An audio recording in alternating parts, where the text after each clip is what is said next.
السلام علیکم ورحمۃ اللہ وبرکاتہ۔ بسم اللہ الرحمن الرحیم۔ شروع اللہ تبارک تعالیٰ کے نام سے جو سب پر بہت مہربان ہے۔ اللہ تبارک تعالیٰ نے جس انسان کو جتنی زندگی دی ہوتی ہے وہ اس کی اتنی زندگی گزارنے کے بعد اللہ تعالیٰ اس کو موت دے دیتا ہے۔ اللہ تعالیٰ اس نے دنیا میں جتنا بھی رزق دیا ہوتا ہے، اللہ تعالیٰ نے اس دنیا میں جتنا بھی اس کے رزق دیا ہوتا ہے وہ اس کا لکھا ہوتا ہے، اور اس میں ایک دن کا قطرہ بھی چھوٹ نہیں سکتا، اور اس دنیا سے اپنا رزق کھا کے جاتا ہے۔ اس کے بعد باری آتی ہے موت کی، موت کی۔ موت سے آج تک کوئی نہیں بچ سکا۔ انبیاء کرام آئے وہ بھی موت سے بچ نہیں سکے۔ موت سے آج تک کوئی نہیں بچ سکا، چاہے وہ کسی اور فرقے کا بھی کیوں نہ ہو۔ موت وہ حقیقت ہے، موت وہ اٹل حقیقت ہے جسے کوئی فرقے والا، مذہب والا جھٹلا نہیں سکتا۔ جھٹلائے بھی تو کیسے؟ وہ اپنے باپ دادا کو دیکھتا ہے کہ وہ اس دنیا میں کس طرح آئے اور کس طرح چلے گئے۔ جب باری آتی ہے روح کے نکلنے کی، انسان کی موت کے وقت حضرت عزرائیل علیہ السلام اس کی روح نکال لیتے ہیں۔ روح کیسے نکلتی ہے اور یہ کتنا تکلیف دہ ہوتا ہے، اور انسان اور جانوروں کو موت کس طرح آتی ہے، یہ جاننے کے لیے ہماری ویڈیو سے جڑے رہیے، آخر تک ویڈیو کو دیکھیے۔ گزارش ہے کہ سبسکرائب، لائک ہمارے چینل کو کر دیں۔ اور روح کیسے نکلتی ہے؟ روح پیر سے نکلتے ہوئے اوپر کی طرف آتی ہے، جب دل تک آتی ہے۔ جب روح پھیپھڑوں سے کھینچ لی جاتی ہے تو انسان کی سانس ایک طرف یعنی باہر کی طرف چلنے لگتی ہے، اور یہ وہ وقت ہوتا ہے جب چند لمحوں میں انسان دنیا میں شیطان فرشتے کو اپنے ارد گرد دیکھتا ہے۔ ایک طرف ابلیس اس کے کان میں اپنے مشورے دے رہا ہوتا ہے، اس کی زبان اس کے عمل کے مطابق کچھ الفاظ ادا کرنا چاہتی ہے، مگر اگر انسان نیک ہو تو اس کا دماغ اسے کلمہ شہادت پڑھنے کو کہتا ہے، اور اگر انسان کافر ہو تو اس کا دماغ اس کو کنفیوز کر دیتا ہے، بے بک ہو جاتا ہے، بے بک کا شکار ہو جاتا ہے کہ وہ کیا کہے، جس کی وجہ سے وہ شیطان کی پیروکاری کرتا ہے اور بہت مشکل سے کچھ الفاظ ادا کرنے کی کوشش کرتا ہے۔ یہ وقت اتنا جلدی گزرتا ہے کہ انسان دنیا کے بارے میں سوچنے کا موقع ہی نہیں ملتا۔ یہ وقت اتنا جلدی گزرتا ہے کہ انسان کو دنیا کے بارے میں سوچنے کا موقع ہی نہیں ملتا۔ انسان کی روح نکلتے ہوئے زبردست تکلیف محسوس ہوتی ہے۔ انسان کو روح نکلتے ہوئے زبردست تکلیف محسوس ہوتی ہے۔ پہلے روح جسم سے نکل کر دماغ میں اٹک جاتی ہے، اور پیچھے ایک خون کا لوتھڑا رہ جاتا ہے۔ آخر میں دماغ سے روح نکل جاتی ہے، روح کو اوپر لے جایا جاتا ہے۔ جس طرف بھی روح کو لے جایا جاتا ہے اس طرف آنکھیں پھٹی کی پھٹی رہتی ہیں، اس کو دیکھتی رہتی ہیں۔ اس کے بعد انسان کی زندگی کا ایک ایسا سفر شروع ہوتا ہے۔ انسان تکلیفوں کے تہہ خانوں سے نکل کر آرام کے محلات کی محسوس کرتا ہے۔ انسان تکلیفوں کی تہہ خانوں سے نکل کر آرام کے محلات کو محسوس کرنے لگتا ہے، تو جیسا کہ اس کو وعدہ کیا گیا ہے کہ جو دنیا سے گیا وہ واپس کبھی نہیں لوٹا۔ جیسا کہ اس کو وعدہ کیا گیا ہے جو دنیا سے گیا وہ واپس کبھی نہیں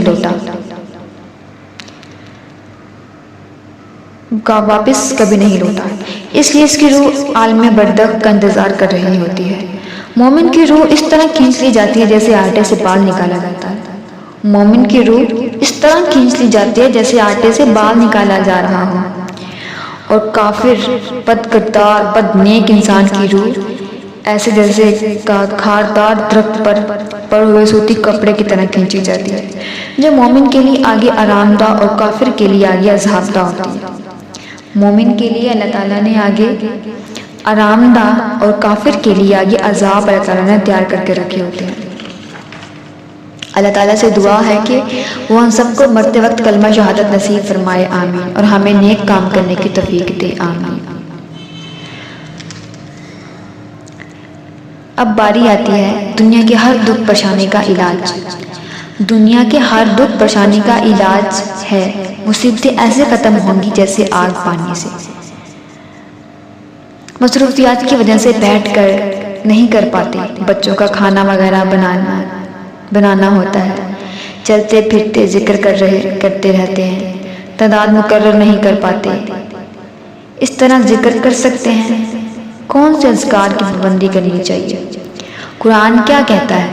قرآن کیا کہتا ہے کہ ہمارے نیک بندے اللہ کا ذکر ہر وقت کرتے ہیں، کھڑے ہوئے بھی، بیٹھے ہوئے بھی، لیٹے ہوئے بھی، چلتے پھرتے بھی اللہ تعالیٰ کا ذکر ہر وقت کرتے ہیں. کھڑے ہوئے بھی، بیٹھے ہوئے بھی، لیٹے ہوئے بھی، ہر طرح ذکر کرنا جائز ہے. اور اہم بات ہے کہ توجہ کے ساتھ ذکر کرنا جائز ہے. صبح صبح بچوں کو تیار کرنا اور ناشتہ بنانا تو اس دوران کر لیں. اور جب بچے اسکول چلے جاتے ہیں تو پیچھے سے فارغ ہو جاتے ہیں تو آپ تمیز کے ساتھ مصلی پر بیٹھیں اور کچھ اللہ کا ذکر کر لیں، کچھ اللہ کر لیں. اور ہاں، ترجمہ مفہوم سوچ کے اس کا دل پہ اثر پڑتا ہے، اس سے بہت زیادہ ثواب ملتا ہے. چلتے ہوئے بھی، پھرتے ہوئے بھی ٹھیک ہے ذکر کرنا. باقی میں اذکار بتاتی ہوں. کون سے اذکار ہیں؟ ویسے حدیث میں تو بہت سارے اذکار ہیں جس سے ہماری پریشانیاں اور دکھ ختم ہوتے ہیں. ایک تو تیسرا کلمہ ہے، سبحان اللہ والحمد للہ لا الہ ولا الہ الا اللہ واللہ اکبر. حدیث میں آتا ہے احق ما بالت علیہ الشمس، زمین پر جو سورج طلوع ہوتا ہے.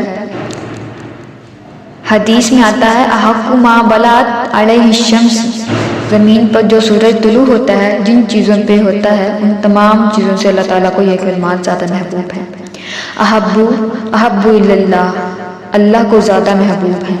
100 مرتبہ صبح 100 مرتبہ صبح شام اس کا ورد کرنا چاہیے. لا الہ الا اللہ وحدہ لا شریک لہ لہ الملک ولہ الحمد لا کل شیء قدیر. جو حدیث میں آتا ہے جو یہ پڑھے اسے بنی اسماعیل کے غلام آزاد کرنے کا ثواب ملتا ہے. حدیث میں آتا ہے جو یہ کلمات پڑھے اسے بنی اسماعیل کے غلام آزاد کرنے کا ثواب ملے گا. اس سے زیادہ کوئی نیکیاں کما ہی نہیں سکتا. ہاں، وہ کما سکتا ہے جو اس سے زیادہ یہ کلمات اس دن پڑھ لے. اور ایک تسبیح استغفار کی بھی پڑھ لیں، استغفر اللہ ربی من کل ذنب واتوب الیہ. ترجمہ مفہوم سوچ کے دل میں گہرا اثر پڑتا ہے، ثواب ملتا ہے. ترجمہ مفہوم سوچ کے کہ میں اللہ سے پناہ مانگتی ہوں یا اللہ سے پناہ مانگتا ہوں، اللہ کی طرف رجوع کرتی ہوں یا رجوع کرتا ہوں جو تمام گناہ میں نے کیے ہیں. اور ایک تسبیح درود شریف بھی پڑھنی